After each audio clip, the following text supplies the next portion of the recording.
હાથરસ ઘટનાના 7 દિવસ બાદ યુપી સરકારે પ્રથમ કાર્યવાહી કરી છે. એસડીએમ અને સીઓ સહિત 6 અધિકારીઓને સસ્પેન્ડ કરવામાં આવ્યા છે. એસઆઈટીએ ગતરોજ સોમવાર રાત્રે યુપી સીએમ યોગી આદિત્યનાથને 900 પાનાનો રિપોર્ટ સોંપ્યો હતો.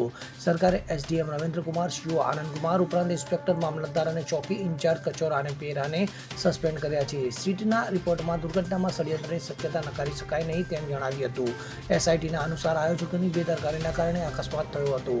સ્થાનિક પોલીસ અને વહીવટીતંત્રના અધિકારીઓએ ઘટનાની ગંભીરતાથી લીધી ન હતી તો આ મામલે વરિષ્ઠ અધિકારીઓને જાણ પણ કરવામાં ન આવી હતી. ભીડ માટે પૂરતી વ્યવસ્થા કરવામાં ન આવી હતી, જેના કારણે આ અકસ્માત સર્જાયો હતો. જે મામલે એસઆઈટીએ 150 અધિકારીઓ, કર્મચારીઓ અને પીડિત પરિવારોના નિવેદનો નોંધ્યા હતા અને સીએમએ અકસ્માતના 24 કલાકમાં રિપોર્ટ મંગાવ્યો હતો. જોકે એસઆઈટીને તપાસ પૂર્ણ કરવામાં 6 દિવસનો સમય લાગ્યો હતો. Bureau report, CN24 news.